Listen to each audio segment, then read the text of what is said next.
Good afternoon, beloved young mathematicians. Welcome to another video lecture on abstract algebra. This time we shall be introduced with the concept of cyclic groups. But first, let us recall that group structures are not just limited to infinite groups, but we also have finite groups. That was what we have discussed in our previous video lecture. So we now define the order of a group, especially those of finite groups, as the number of elements in the group. Okay, so this is just similar to the cardinality of a set, the number of elements in the set. So I repeat, the order of a group G, symbolized by this, the symbol of absolute value, only that G is a group, is the number of elements in G. Then recall the definition of subgroup. So a subgroup is just a group within a group. So formally we define it as if a subset H of a group G is closed under the binary operation of G, that means that the operation is induced from G to H. And if H with the induced operation from G is itself a group, then H is defined to be a subgroup of G. We shall denote that relation by this symbol. So we read this as H is a subgroup here. H is a subgroup of G, or by this symbol. We still read this as H is a subgroup of G, only that we read from the right. Okay, now the notation or the symbol, this one, shall be used when H is a subgroup of G but not equal to G. Okay, so H is a subgroup of G but H is not equal to G. That means H is a proper subgroup of G. So for example, we know that both integers, the set of integers and the set of real numbers are groups under ordinary addition. But since the set of integers is just a subset of the set of real numbers, then we say that the set of integers is a subgroup of the set of real numbers under ordinary addition. But of course, since Q plus, or the set of positive rational numbers, although it is a group under multiplication and it is a subset of R, but we are not talking, they are not under the same operation, we would not say that Q plus, or the set of positive rational numbers under multiplication, is a subgroup of R under addition, because the operations are not the same. So Q plus is not a subgroup of R in this case. But then every group is every set is a subset of itself, therefore every group is a subgroup of itself. So we call that the trivial subgroup. And also we recall when we talk of finite group, we know that the singleton set containing only the identity element under a certain binary operation is already a group. And since E is always an element of any group, then this is a subset of the group, which is a group itself. Therefore, this is a subgroup of the group. In other words, any group has at least, or has, you can say that it has an improper subgroup, and also it has a trivial subgroup. But the improper and the trivial subgroup may not be distinct in some cases. Okay, like for example, if we are talking of the group the group E or the identity under a binary operation asterisk. So this is a group which is already a subgroup of itself. So it has a trivial subgroup, but since this is called the it has its subgroup is itself, meaning that is the improper subgroup, but since this is also defined as the trivial subgroup, so in this case the trivial and the improper subgroups are not distinct. They mean the same set E.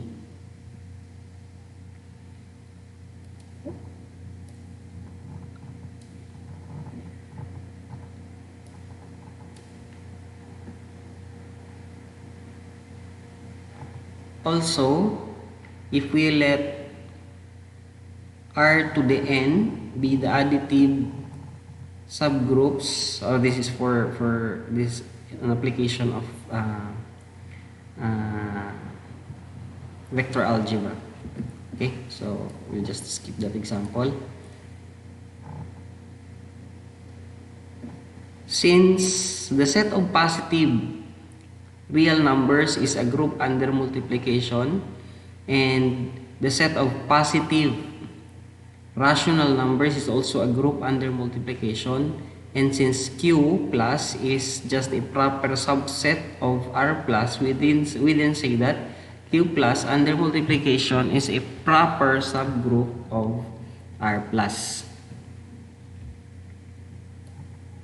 Then recall that there are two non-isomorphic groups of order 4. That means 4 elements, namely the Vier group or the V group or the Klein 4 group, which is given by table 5.11, this one, and Z4 under addition modulo 4, this one. Okay, now if we would try to enumerate all subsets of Z4, again, since recall that Z4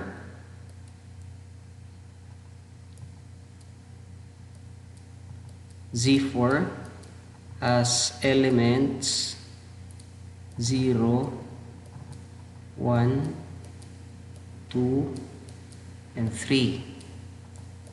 If we would try to enumerate all subsets, we would have the empty set, which is obviously not a subgroup of Z4. We have the singleton set containing 0.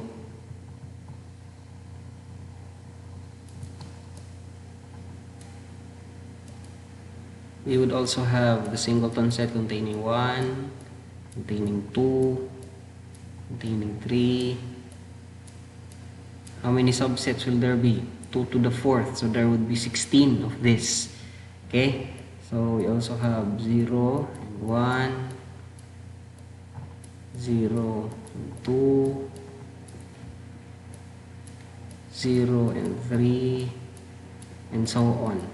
Okay, until the improper subset Z4 itself.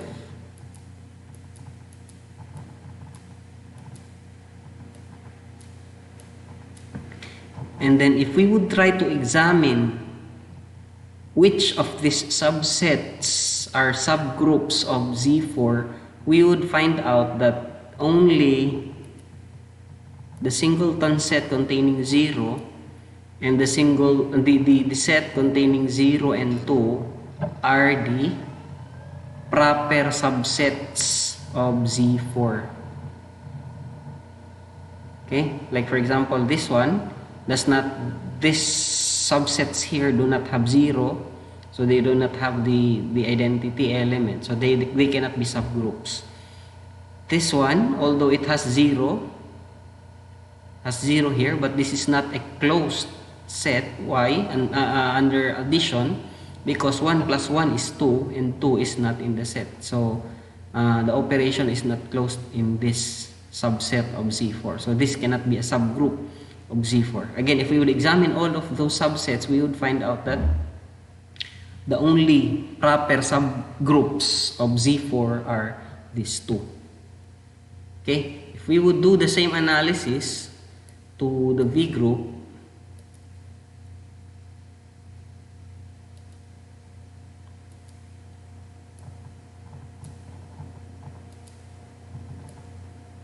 for the V group, we shall find out that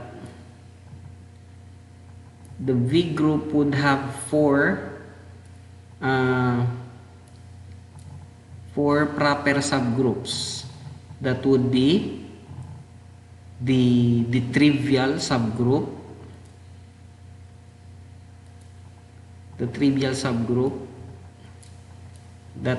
which contain the identity element, plus these three subsets of the V group.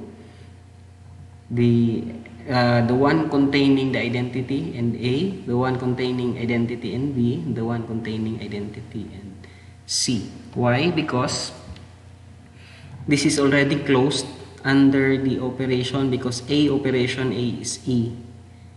See here, A operation A is E.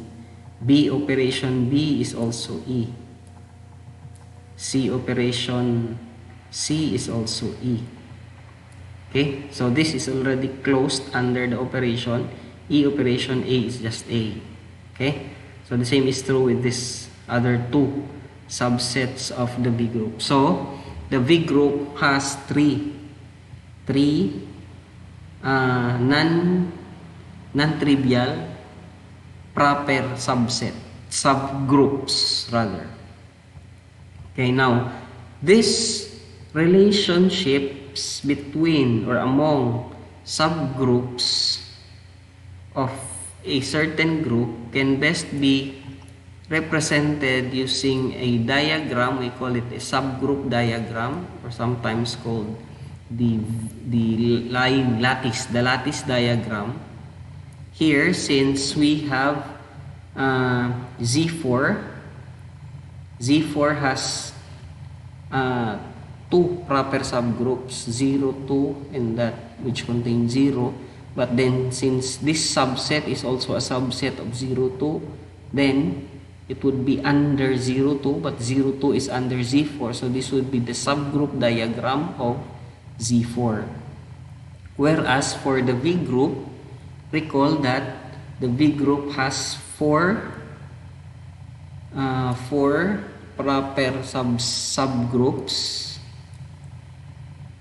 One is the trivial subgroup, but the trivial subgroup is also a subgroup of the other three proper subgroups. So it would be under this tree, and there would be a line connecting this, because this line represents or indicate that this relationship is that of being a subgroup of the subgroup above it. Okay, so we have here the three non-trivial proper subgroups of V, EA, EB, and EC. Then under this tree we have the trivial subgroup, okay, containing E. So this is the lattice diagram for the V group. Okay, so since we see here that although the Z4 and V group have the same order, meaning they have the same number of elements, we see that their structures are not the same. So this is another way of telling that the two groups are non-isomorphic. Okay, so they are not basically the same.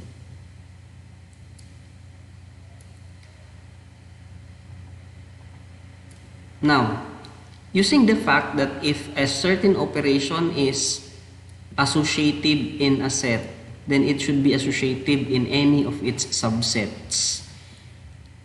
We have a theorem that would shorten or that would lessen the requirements of being a subgroup. So we see here a theorem that now omits that of associativity of the operation.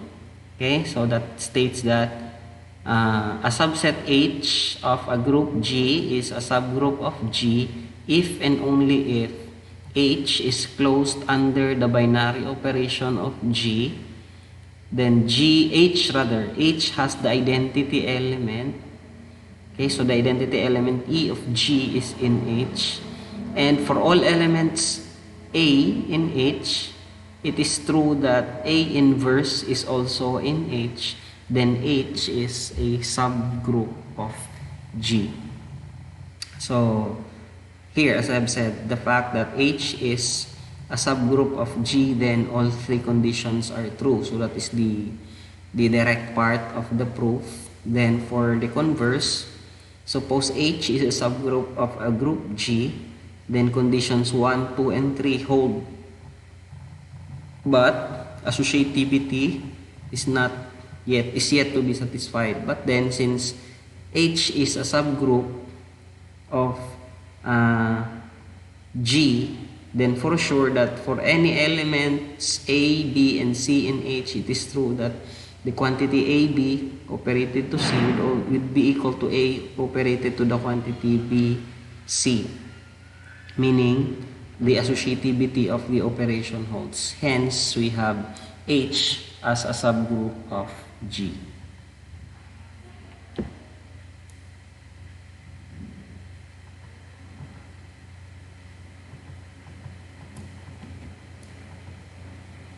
Okay, let us now talk of cyclic subgroups. Consider the additive group Z12 under addition modulo 12. Okay, so if we would try to spell out the elements, it would have the element 0, 1, 2, up to 11.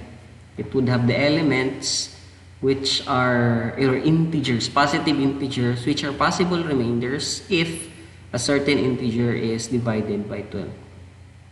Now, suppose a subgroup of this group contains 3. How large should it be if it should contain 3? If it has 3, if this subgroup has 3 in it, and it is indeed a subgroup of Z12, let us analyze it here. So we have the group Z12.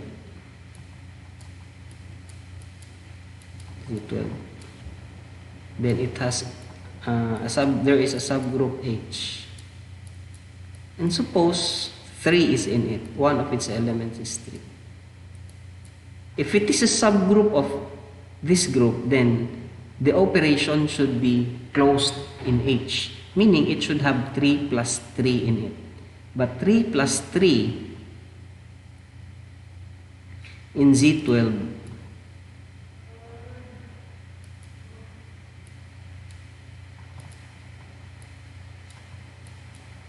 meaning we are talking of addition modulo 12 here.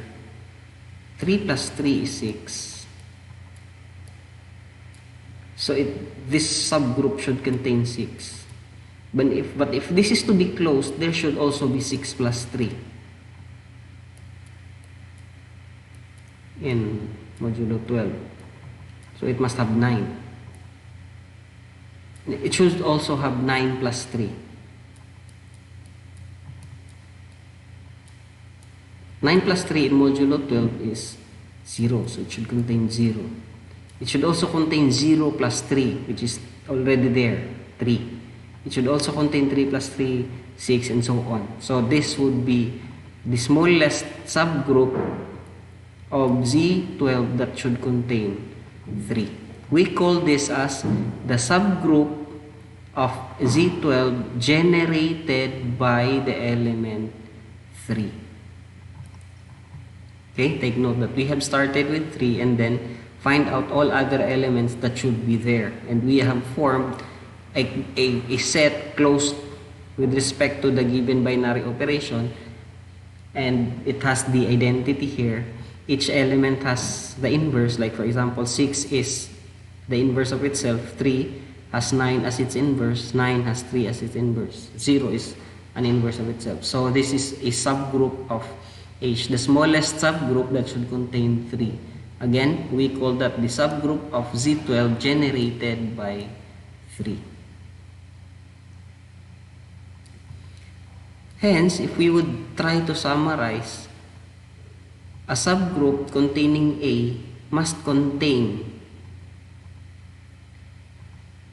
all powers or all integral powers of A. Okay? So observe that these powers A to the n of A need not be distinct. Okay, like for example, in the V group, A operation A is E. A operation A squared rather, operation A is A.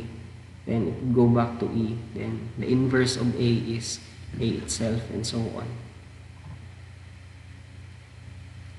So, from this observation, we have crafted, the author rather, or the developer of this branch of math, have crafted the theorem that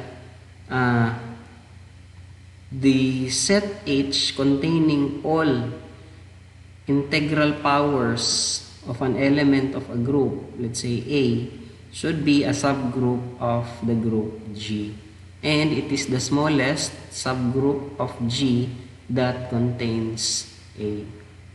Okay? That is, every subgroup containing A must contain H. Or must be a superset of H.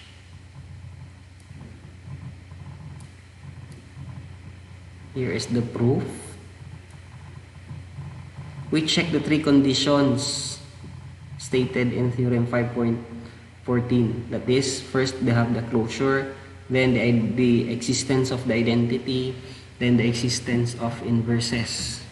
Okay, in the subset of H, of the subset H of G. Now, suppose there are two elements in H. Take note, H contains all integral powers of A.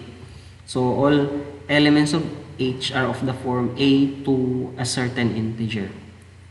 But since A to the R, operation A to the S would simply be A to the R plus S, since these are integral powers, meaning R and S here are just integers. Meaning, A to the R, operation A to the S would just be A to the R plus S. But since both R and S are integers, then the sum must also be an integer. Hence, A to the R, operation A to the S must also be in H. Therefore, the operation is closed in H. Also, A to the 0 is just E. Therefore, E, the identity element of G, is also in H. Okay, satisfying the second condition. Third, for an element A to the R in H, since R is an integer, it's negative. Negative R must also be an integer. It should follow that A to the negative R is also in H. And if we operate that, A to the negative R operation, A to the R is E. Hence, all three conditions in theorem 5.14 are satisfied. So we say that H is indeed a subgroup of G. Okay, so the set containing all integral powers of an element in a group is a subgroup of the said group. Okay, we call A in that case as the generator of the set or the subgroup H. Now, so we define that formally. Let G be a group and let A be an element of G. Then the subgroup,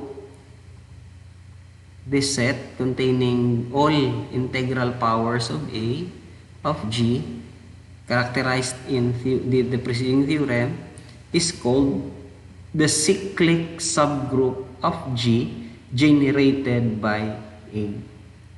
Okay, so this particular set here,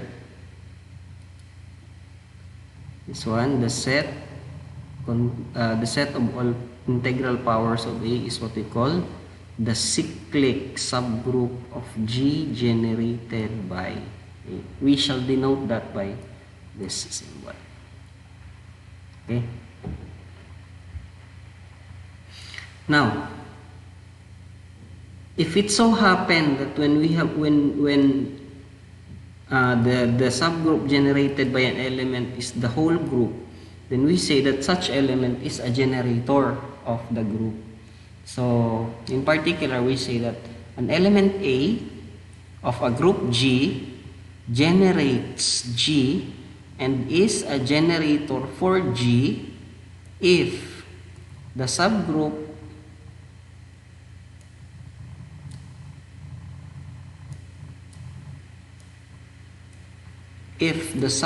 generated by A is G itself.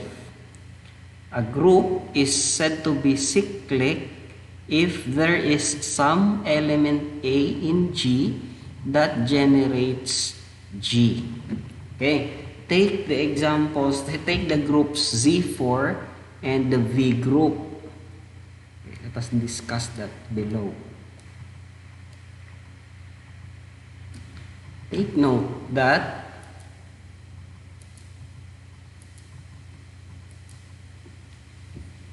Z4 has the elements 0, 1, 2, and 3. If we try to generate the subgroup generated by 0, so of course it would have the element 0. But 0, operation 0 in Z4 is just 0. No matter how many times we operate 0 to itself, the result would always be 0. So this will be the only element in the subgroup generated by 0. Now for the subgroup generated by 1, of course it should have 1. Then 1, operation 1, or that is 1 plus 1 modulo 4 is 2. Then it should have 1 plus 2, which is 3. Then it should have 1 plus 3, that would be 4, but in modulo 4 that will be 0. But all elements in Z4 are now in the subgroup generated by 1, so this would be the subgroup generated by 1, which is equal to Z4.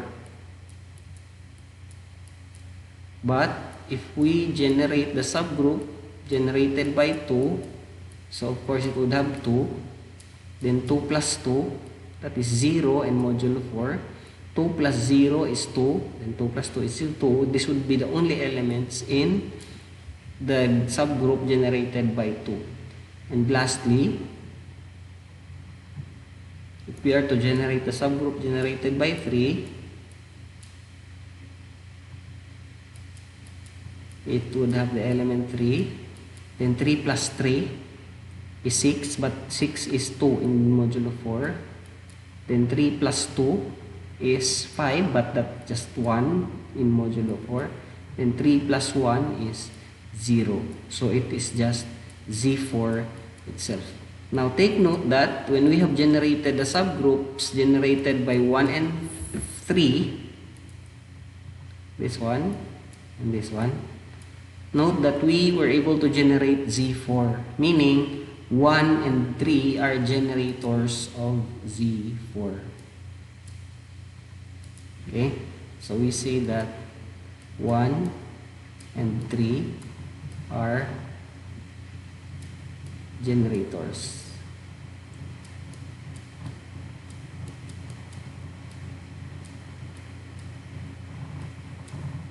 Of Z4. And hence we say that Z4 is cyclic. But we would try to examine the V group. Take note that the V group has the elements E, A, B, and C. So if we try to enumerate the elements of the subgroup generated by E. So of course it would just be E itself only. We generate the subgroup generated by A, we would have first A, but A operation A is E, so we'll have E, and E operation A is A. A operation A is E, so this will be the only elements in this subgroup.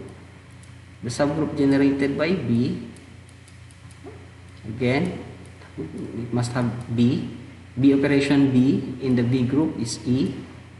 B operation E is B. B operation B is E, so just have only these two elements.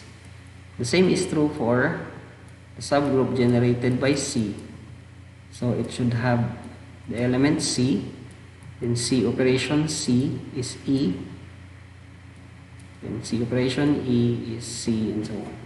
So note that there is not one element of the V group that would generate the whole V group. Hence, we say that the V group is not cyclic. Why? Because it has no generator.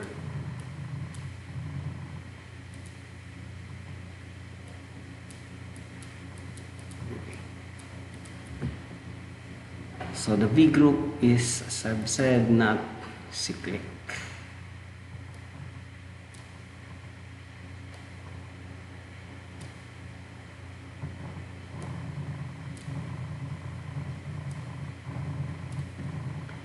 Okay, now if you try to examine the additive group Z, the addition, we would say that it is cyclic. Why? Because both 1 and negative 1 are generators of this group. Okay, take note, 1 plus 1 is 2, 2 plus 1 is 3, 3 plus 1 is 4. So we would get all the positive integers. Then the inverse of 1 is negative 1 in addition. So it should also be there. 1 plus negative 1 is 0. So 0 would be there. Okay, let me write that for you. Again, take note, 1 should be there. 2 must also be there. 3, 4, and so on. Okay, so all positive integers should be there. Then the negative of 1 should be there so that it is a subgroup. But 1 plus 1 is 0, so 0 must also be there. The negative 1 plus negative 1 must be there. Negative 1 plus negative 2 should be there. It is negative 3, and so on. Meaning, we would get the whole set Z generated. Meaning, 1 is a generator. The same is true if we try to generate the subgroup generated by negative 1. It would also be Z. Hence, we say that Z is a cyclic group. It has two generators, 1 and negative 1. Okay. Also, for Z sub n, or under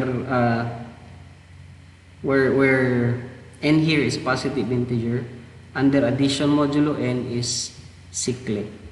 If n is greater than 1, then both 1 and negative 1 are generators. But it could have more generators other than this. So as we have seen in Z4, Z4 has two generators, 1 and 3.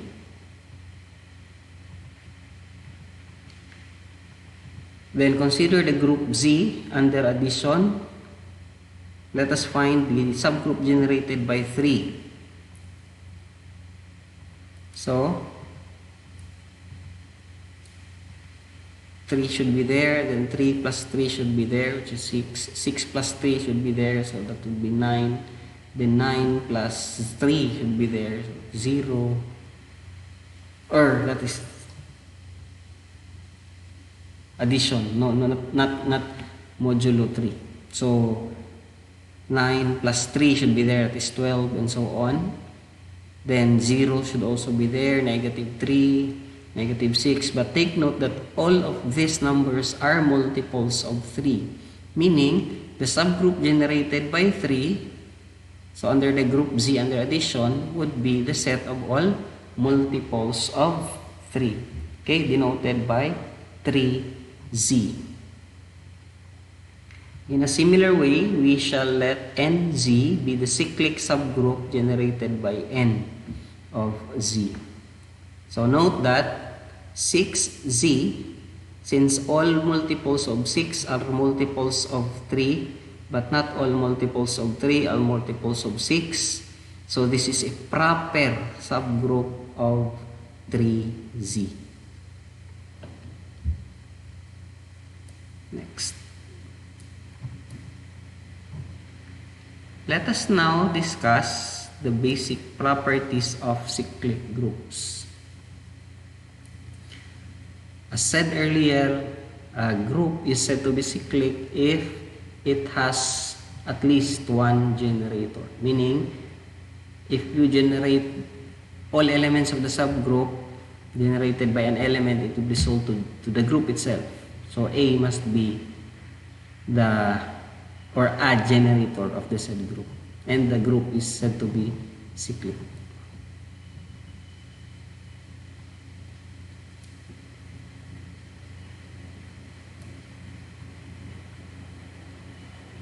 Here we have the elementary properties of cyclic groups. First, we have theorem 6.1. Every cyclic group is abelian.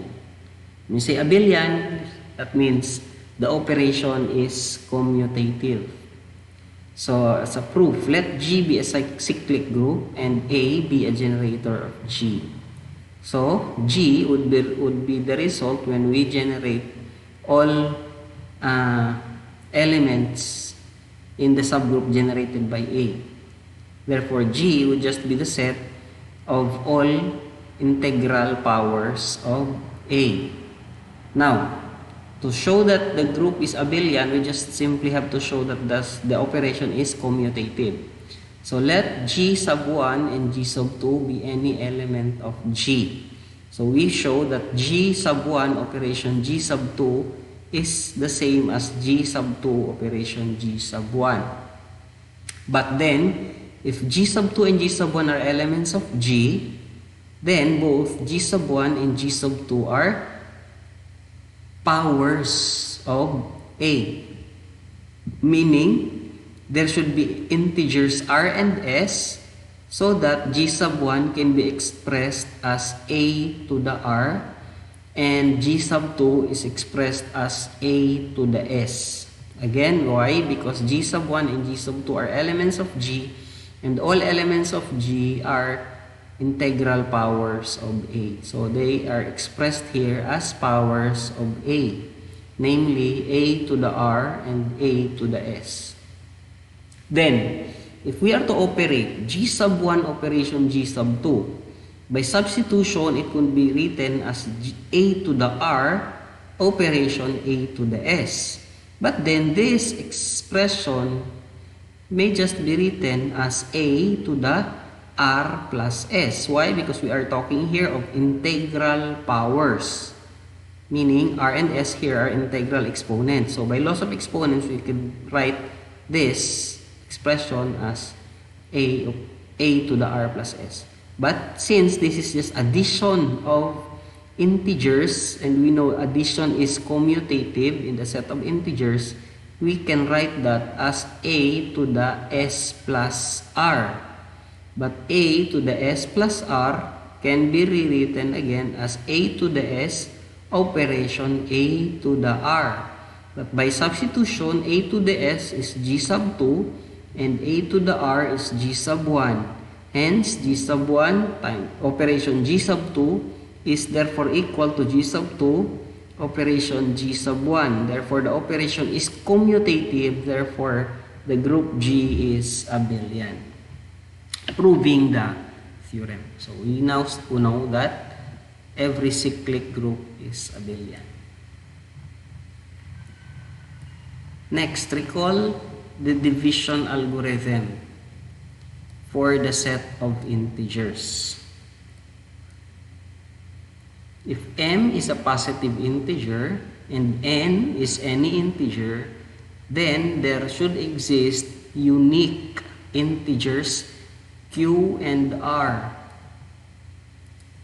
Okay, there must exist unique integers Q and R. Q stands for quotient, R for remainder, such that N is expressed as M times Q plus the remainder R, where R here should be non-negative, so it should be greater than or equal to 0 but less than the divisor M. Okay, so you may just study this proof. There is a figure where you can actually base what was discussed in that proof. But what is important is that we know that for every integer n and divisor m, we could always find a quotient and a remainder. Okay, unique quotient and remainder, where the remainder should be a non-negative number but always less than the divisor.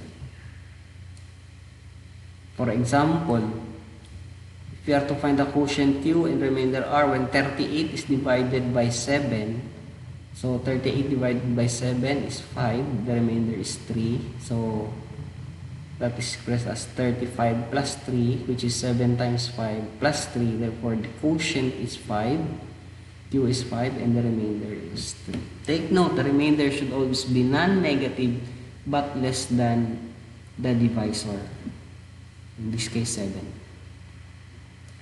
But if we are to find the quotient and the remainder when negative, this time negative 38 is divided by 7 according to the division algorithm, take note that the number here is negative, so we would study the negative multiples of 7.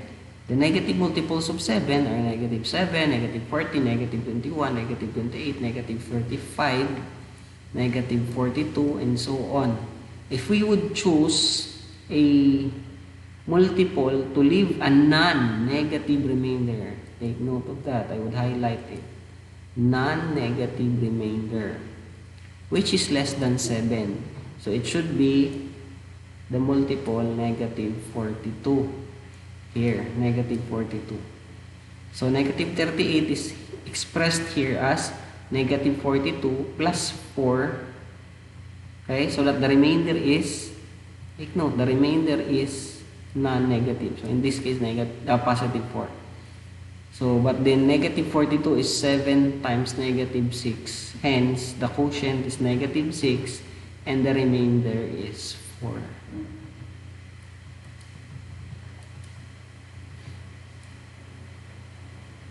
We shall make use of that to prove the next theorem. Okay, the next theorem asserts that a subgroup of a cyclic group is also cyclic. Meaning if a group has a generator, then any of its subgroups must also have their generators.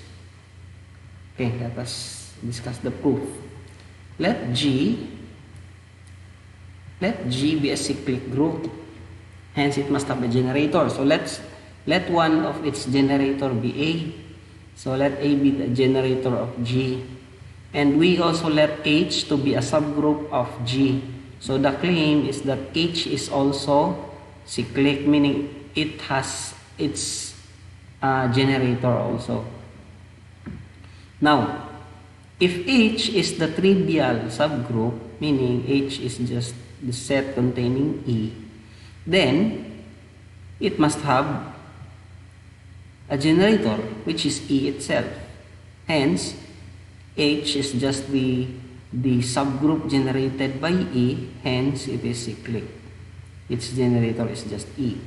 Suppose H is not the trivial subgroup, meaning it has elements other than E. Okay, so it has elements other than E. So, there must be an element A to the N in H, which is not equal to E. Okay? There are elements A to the N for some positive integers N. Now, since the set where we took N is not empty, and it is a subset of the set, set of positive integers, then there is a smallest integer. Okay, there is a smallest integer. Let's call it m, where this is true.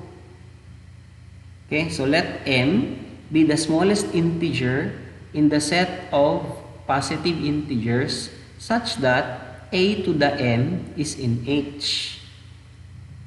Again, why is this? Because H contains elements a to the n of the form a to the n not equal to e. So take note that n here is a positive integer, so there is a smallest positive integer where this is true. Let that smallest integer be m.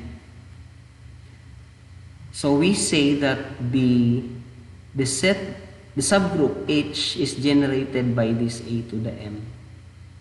Okay? Now, to show that, we simply have to show that any element of H can be expressed as a power of a to the m, or in this case denoted by C. B is a power of C for any element B in H, so that we say that H is generated by C. Now, suppose B is in H. Since B is in H and H is in G, meaning B is also a power of A, the generator of G. Therefore, B is a to the n for some n. Okay, this n may not be the same n here, okay, in this a to the n. Then B can be expressed as a to the n. We apply the division algorithm to n and m, where m is the divisor. So we divide n by m, finding a quotient and a remainder. So we have n is therefore equal to mq plus a remainder r, where r here is non-negative but less than the divisor m. Okay, according to the division algorithm. So by substitution, a to the n, which is actually equal to b, this is just b, a to the n, but n is, take note, mq plus r, so that will become a to the mq plus r, and by the laws of exponents, this could be written as a to the m to the q operation a to the r. Take note, a to the mq is just a to the m to the q, then plus r, it means operation a to the r. But operating the inverse of m to the a to the m to the q, that would be a to the m to the negative q, the inverse of this. Operate that one to both sides, we would have just a to the r. Why? Because this will become, it will become e. Okay, again, if we operate a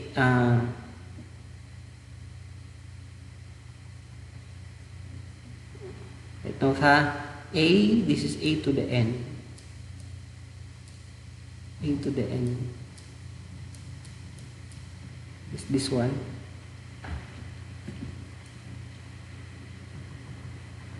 So this first.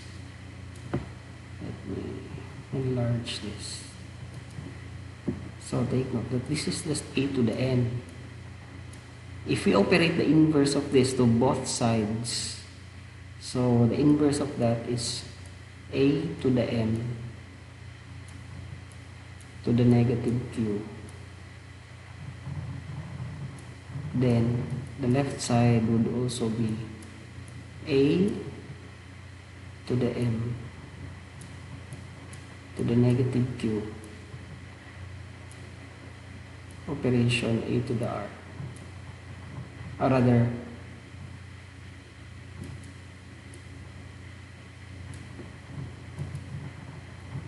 operation a to the m to the negative to the q. This one, we bring this down, operation a to the r. And since this is a subgroup associative, so this is just e, just be e, operation a to the r. Hence we have here a to the r is equal to a to the m to the negative q operation a to the n, because the left side here actually is a to the n.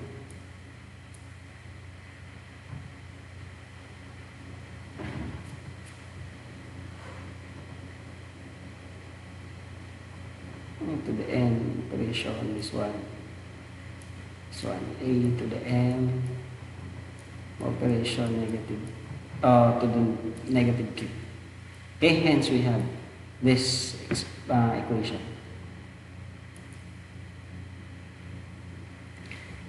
Since a to the n is in H and a to the m is also in H, and H itself is a group, then it should follow that a to the m to the negative q and a to the n are in H. Okay, since the operation must be closed in H. Hence, the whole expression is in H. But this whole expression is just a to the r. That would mean that a to the r is in H. But take note, m was the smallest positive integer, so that a to the m is in H. Meaning, r cannot be smaller than m. So, r cannot be smaller than m. So, this one of the condition, this part of the condition is not possible. And this part of the condition is not possible also. R cannot be positive. Again,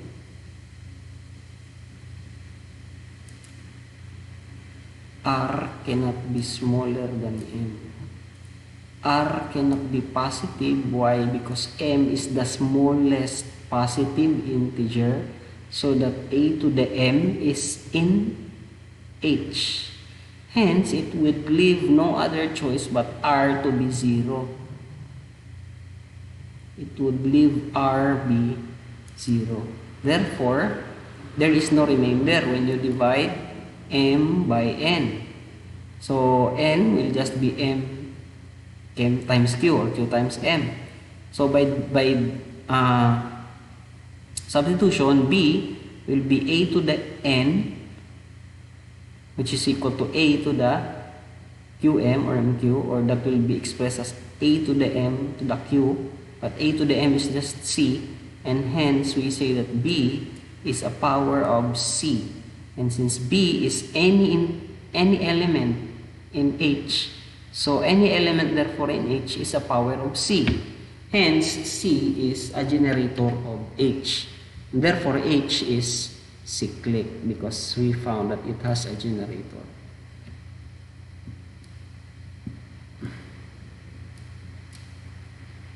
So, sa corollary to that, the subgroups of Z under addition are precisely the subgroups NZ under addition for integers Z. So the subgroups of Z are multiples of integers.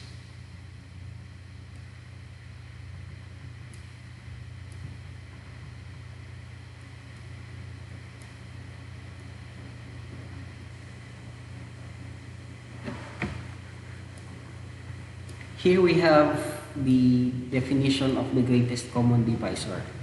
Let S and R be two positive integers, and the positive generator D of the cyclic group H of elements NR plus MS. We call this the linear combination of R and S, because N and M here are integers. Under addition is the greatest common divisor, or abbreviated as the GCD of R and S. Again, this would be a cyclic group.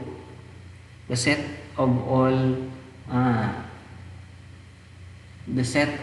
linear combinations of R and S is actually a cyclic group under addition, and its generator is the divisor, or the GCD, the GCD of R and S.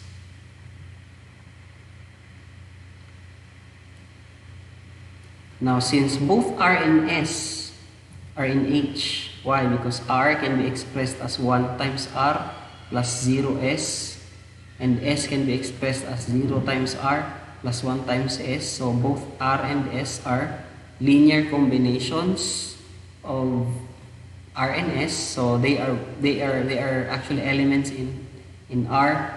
And since D is in H, where we write D as NR plus MS for some integers and M, we see that every integer dividing both R and S, meaning all common divisors of R and S, divides NR plus NS. Hence, must be a divisor of D also. All common divisors of R and S must also divide D. Thus, D must be the largest number that divides both R and S. This accounts to the name given to D in our definition.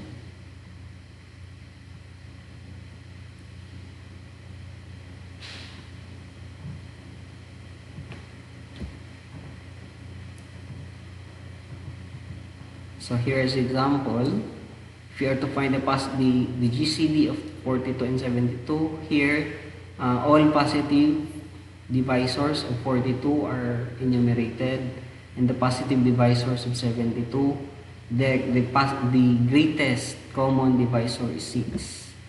But 6 can be expressed as 3 times 72 plus negative 5 times 42, which is a linear combination of 42 and 72. Okay? Actually, there is an algorithm, but we would not need it here. It will be discussed in number theory. Then we say that two positive integers are relatively prime if their GCD is 1. Example, 12 and 25 are relatively prime. Although they are not both prime, but their greatest common divisor is 1. So they are relatively prime. Then we take note of this very important property of divisibility. If R and S are relatively prime, and if R divides SM, a multiple of S, then R must divide M because it cannot divide S. Okay, so R must divide the factor M of Sm. Again, that is because R and S are relatively prime. Okay, as a proof, we see R and S are relatively prime, so 1 is a linear combination of R and S. So there are elements, or there are integers A and B, so that 1 is AR plus BS. By multiplying both sides by M, so M would be equal to ARM plus BSM. Now, here we have ARM, meaning this is divisible by R. Then SM is divisible by R by the hypothesis SM is divisible by R. Therefore, the sum of these two, since both terms are divisible by R, so this must be divisible by R, but that is just M. Therefore, M is divisible by R. So R divides M.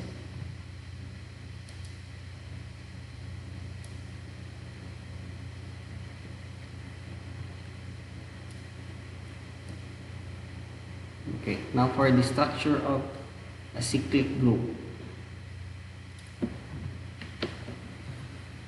Let G be a cyclic group with a generator A.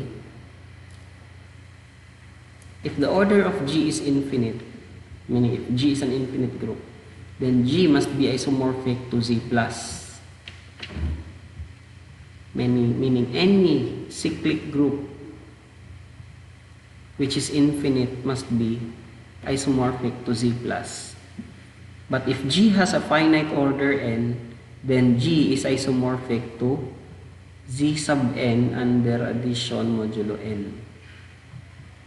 Okay, so for case 1, suppose G is infinite.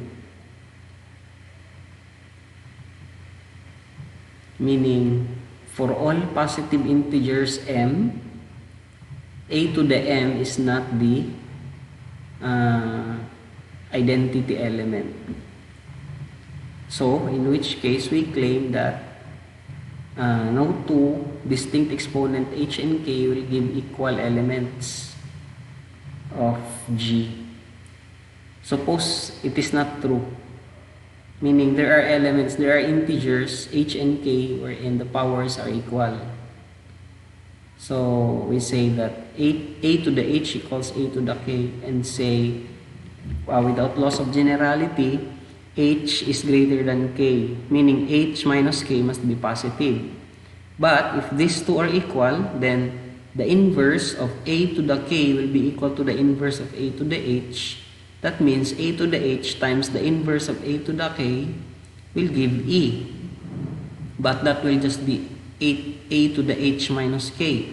But h minus k is positive, meaning there is a positive exponent h minus k that will give e, which would contradict the assumption. Therefore, it cannot be that there are two distinct positive integers that would result to the same power of a. Hence, every element of G can be expressed as a to the m for a unique element m of the set of integers. Now define a mapping phi from G to Z given by phi of a to the I is equal to I. So this must be well defined because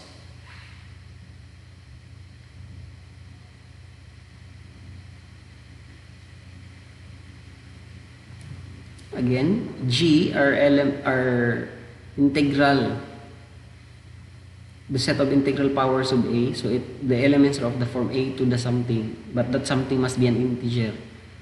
Map to the exponent, meaning any element of G must have a corresponding element in H, which is that exponent of the power. Thus, the function or this mapping is well defined. It is also one-to-one. Why? Because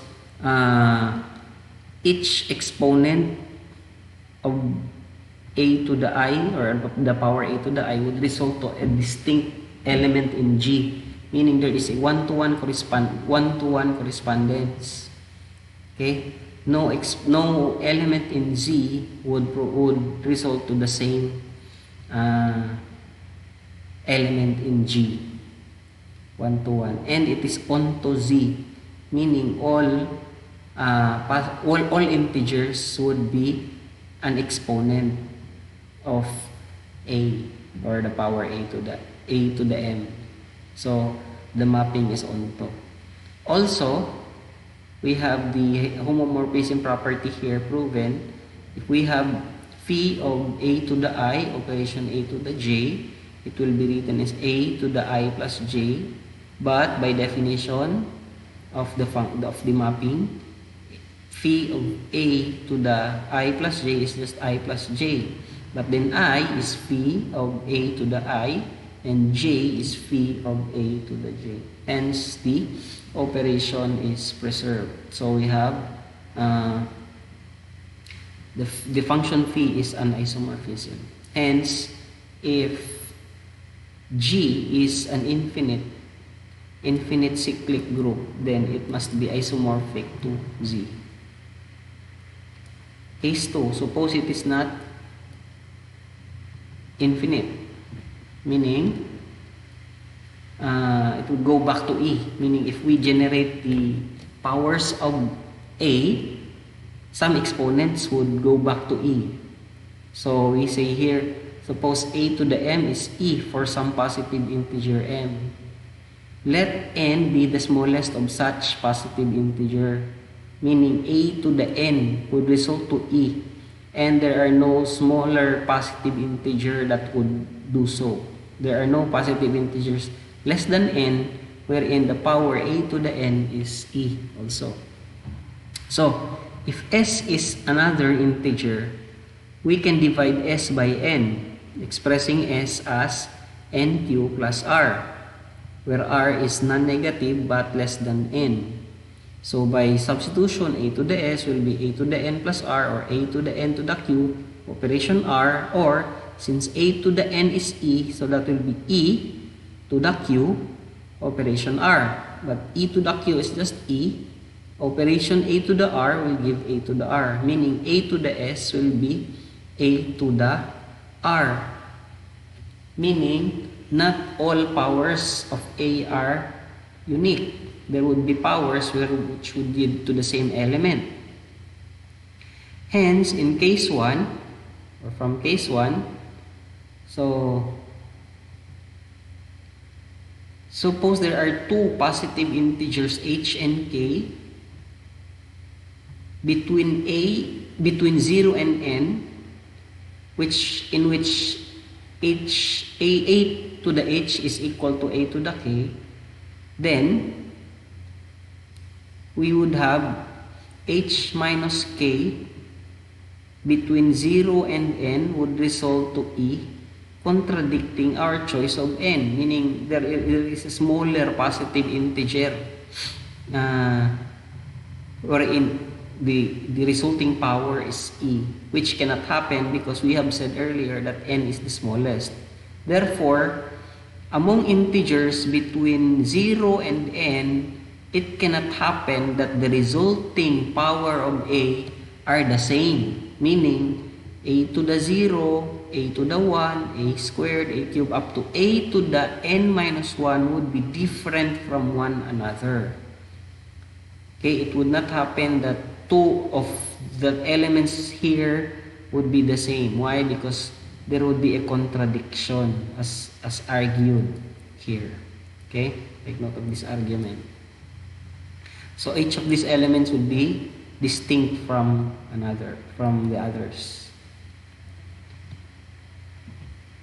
Next, if we take the map psi from G to Z sub n, this is addition Z sub n, addition modulo n, defined by psi sub a to the I is equal to I for I between 0 and n minus 1, including 0 and n minus 1, is therefore well defined 1 to 1 and onto the set Z sub n.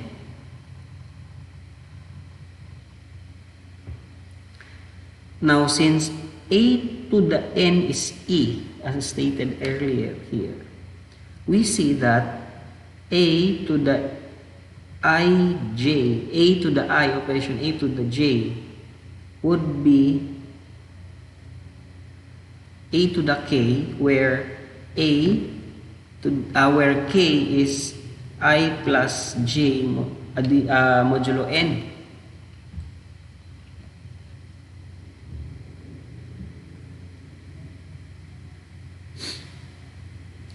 Why? Because there would be integers n wherein the result would give e, meaning there are integers so that a to the h minus k would be e to the 0.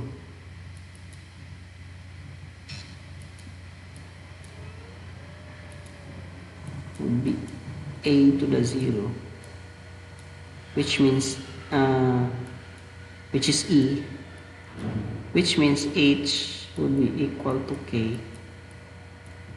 Hence, h can then be expressed as the sum of I plus j.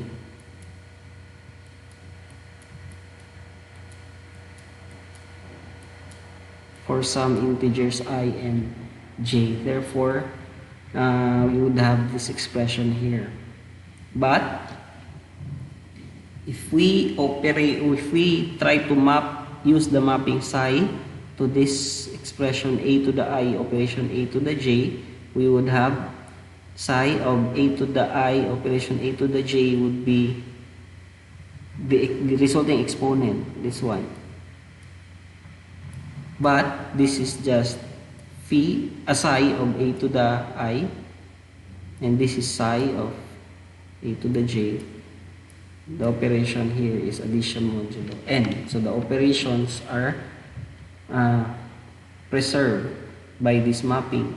So this is a homomorphism, okay, from G to Z sub n. Therefore, it is an isomorphism because it is well defined onto and one-to-one.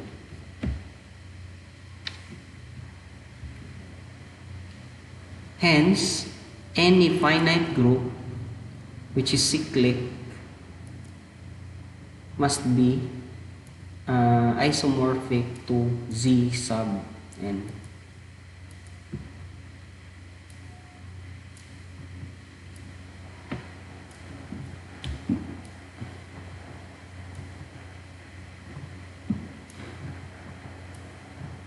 Okay. Here, we have a theorem which tell us would shorten the process of finding all proper subgroups of a cyclic finite group. Let G be a cyclic group with n elements and generated by A. Let B be an element in G and B be expressed as A to the S. Again, since A is a generator of G. So any element in G can be expressed as a power of A. Then B generates a cyclic subgroup of H. A cyclic subgroup H of G containing N over D elements where D is the GCD of N and S.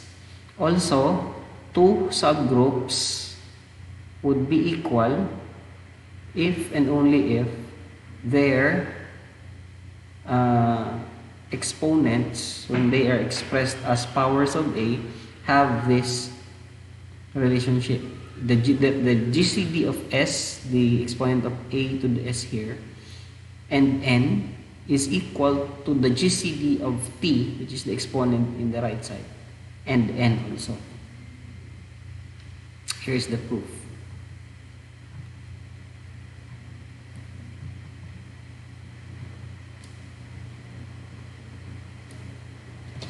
Okay. We already know that any subgroup of a cyclic group is cyclic, meaning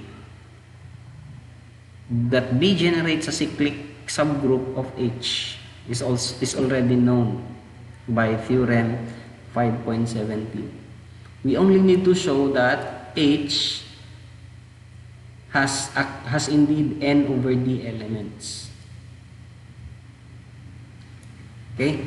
Following the argument in case 2 of theorem 6.10, we see that H has as many elements as the smallest positive power M of B that gives the identity E. Okay? If the smallest positive integer M, so that B to the M is equal to E, that is actually the number of elements in H. Now, B is equal to A to the S and B to the M is equal to E. If and only if, by substitution, A to the S to the M is equal to E. Or if and only if N divides MS. Why? Because this is A to the N.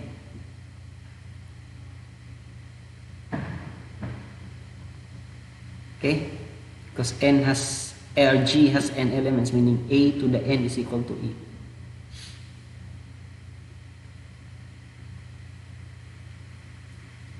Let D be the GCD of N and S.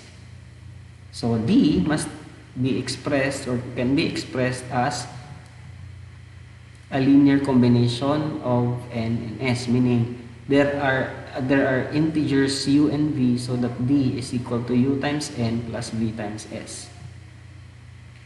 Since D divides both N and S, so since D is can divide this one and this one, we can divide both sides by D, giving us 1 D over D equals this one plus this one.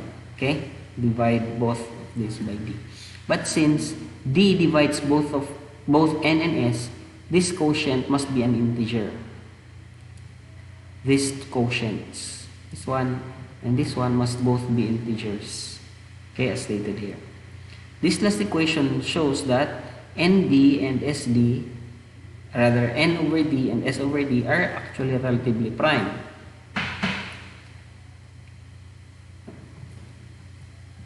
Okay, since we have expressed 1 as a linear combination of N over D and S over D.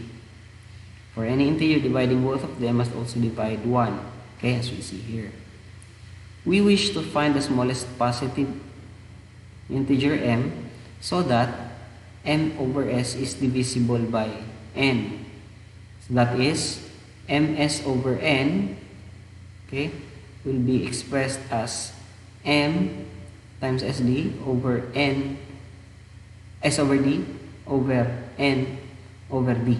Okay, so we just divide both numerator and denominator here by d. Then this must also be an integer.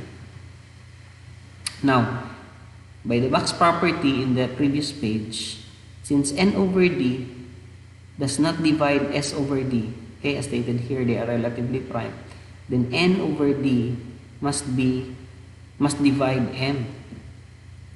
Okay, so n over d must divide m, and n over d is that smallest positive integer that can divide m, meaning H must have this number of elements, n over d.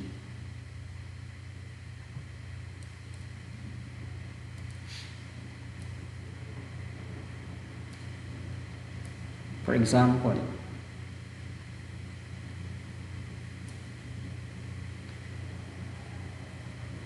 use the additive notation, then consider z sub 12 under addition modulo 12. Its generator is 1. Since the greatest common divisor of 3 and 12 is 3, and 3 is 3 times 1,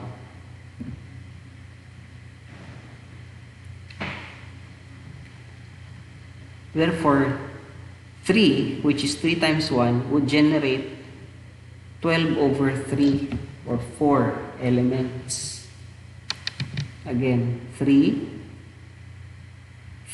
and 12, the greatest common divisor of 3 and 12 is 3. And 3 times the generator 1 is 3. Okay, divide the number of elements in the group by that product. That would give the number of elements in the subgroup generated by 3. So this would be 0, 3, 6, and 9. Okay?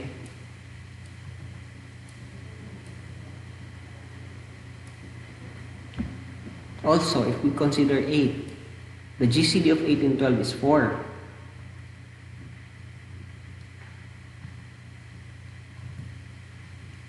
Therefore, 8 would generate 4 times 1 is 4.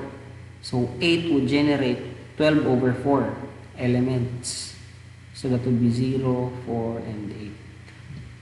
Let's say 5. Take 5. The GCD is 1.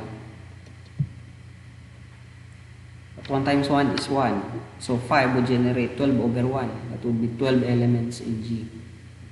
So 5 is a generator of the whole group Z. So in other words, if the quotient here is 1, then that element, take note here, 1. If the quotient is 1, then that element will generate the whole group In other words, if its exponent is relatively prime, if such an element is expressed as a power of a generator, that is 5 is expressed as 1 to the 5th or 5 times 1 in case of Z12, and 5 and 12 are relatively prime, then 5 would be another generator of the said group. Okay? So you have here, if A is a generator of a finite cyclic group G of order n, then the other generators of G are the elements of the form A to the R, where R is relatively prime to n. So for example, let's find all subgroups of C18 and give their subgroup diagram. All subgroups are actually cyclic by the preceding theorem stated earlier. By the preceding corollary, since 1 is a generator of Z to the 18, then 1 to the R, where R is relatively prime to 18, would be generators of Z18. That would be 1, 5, 11, 7, 11, 13, and 17. Okay, these are relatively prime to 18. Meaning, if you generate the subgroups generated by this, you would just get Z sub 18. Now, if we start with 2, if we generate the elements of the subgroup generated by 2, you would have these elements here. There are 9 of this.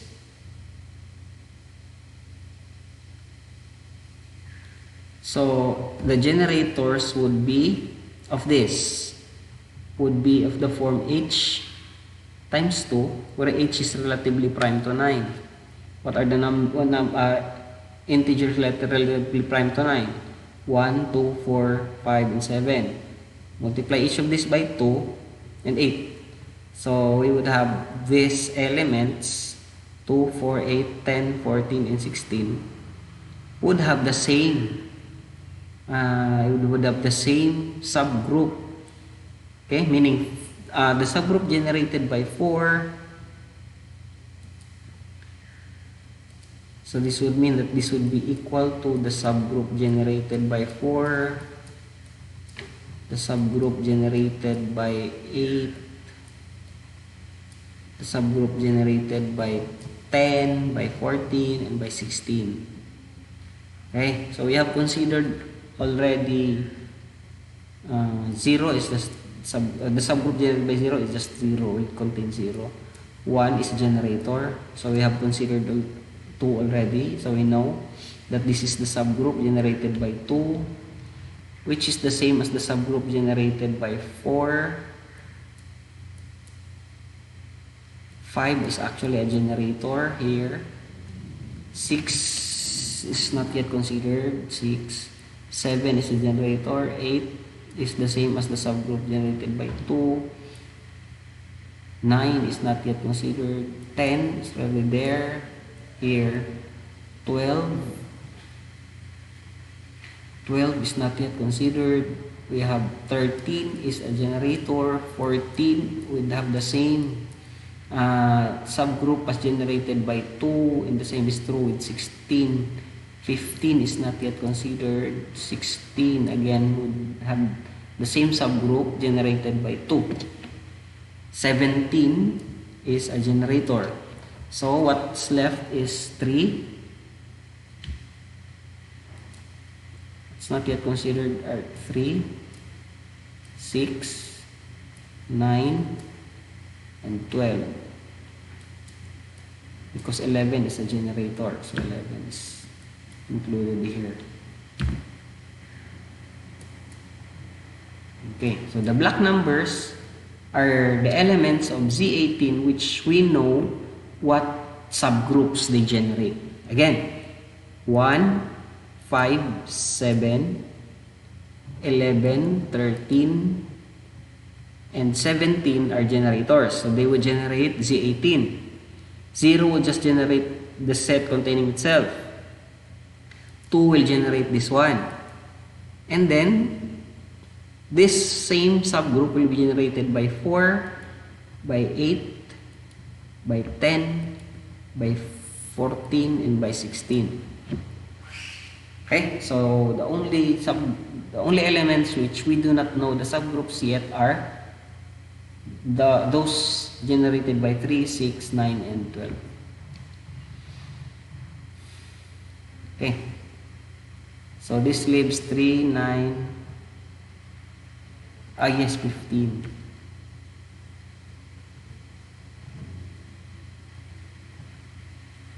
15, not 12. Let me erase this first. 15 and 12. Okay. Now, for 6, the elements of the subgroup generated by 6 would be in this subgroup would be 0, 6, 12. 12 is also a generator of this subgroup. So eliminate this now. 6 and 12. So this would leave 3 and 9. So this would be the subgroup generated by 6 and 12. If we try to generate the subgroup generated by 3, we have this one, which if we actually investigate, it would be the same as the subgroup generated by 15. Okay, and then lastly we have the subgroup generated by 9 will just be the set containing 0 and 9, or the subgroup containing 0 and 9. So again, we try to draw the subgroup diagram. We base on the elements of each subgroup. So first we have Z18. Okay, let us rewrite subgroups here. So we have Z18 itself, the improper subgroup. Then we have generated the subgroup generated by 2, containing 2, 4, 6, 8, 10, 12, 14, 16. Then we have considered also the subgroup generated by 6. We found it to be 6, 12, 0,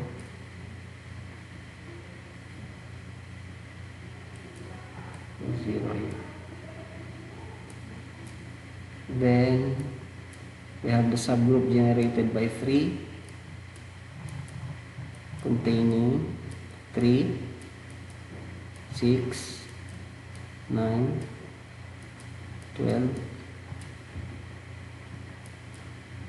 15, and 0. Then lastly we found that another distinct subgroup is that generated by 9. We have 9 and 0. Okay, this is all. Let's check.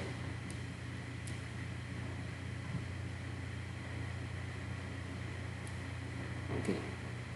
Note that of the proper subgroups, of course we have here the subgroup generated by 0.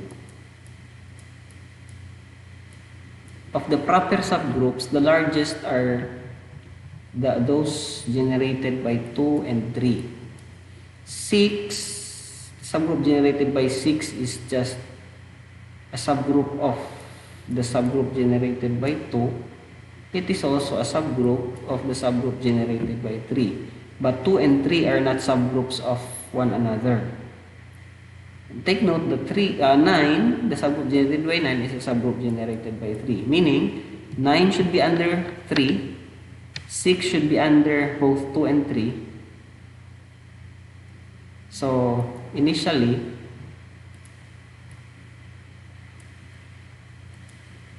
we have 2 here, 3 here. They would be of the same level because they are not subgroups of one another. But 9 is a subgroup of 3 and not by 2. So 9 would only be under 3. And the same is true with 6. But 6, sorry.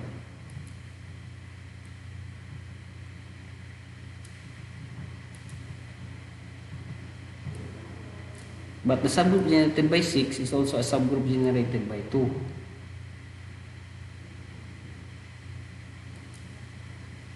Okay, we will try to look at their elements.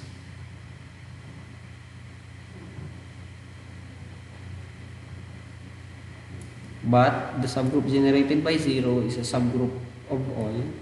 And the smallest here are 6 and 9. 6 and 9 would not be a subgroup of one another, meaning they are of the same level. Why? Because 9 is an element in the subgroup generated by 9, but not an element in the subgroup generated by 6. Also, there are elements in this which are not in here, in the subgroup generated by 9. So let's continue here. The subgroup generated by 0 will just be a subgroup of the smallest subgroups here. And the mother group, Z18, or which could be written as the subgroup generated by any generator. It could be 1, 5, or the subgroup generated by 7, and so on. So this will be the lattice diagram of the group Z18.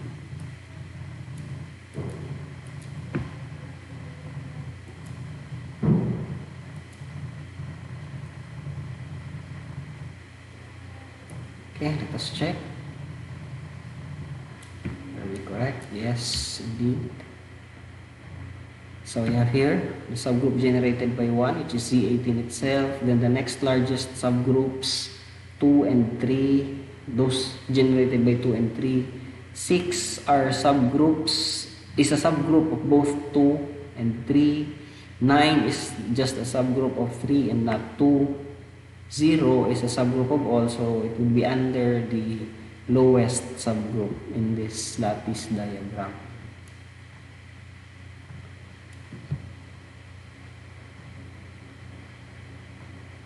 Okay, so that ends our lesson about cyclic subgroups and cyclic groups.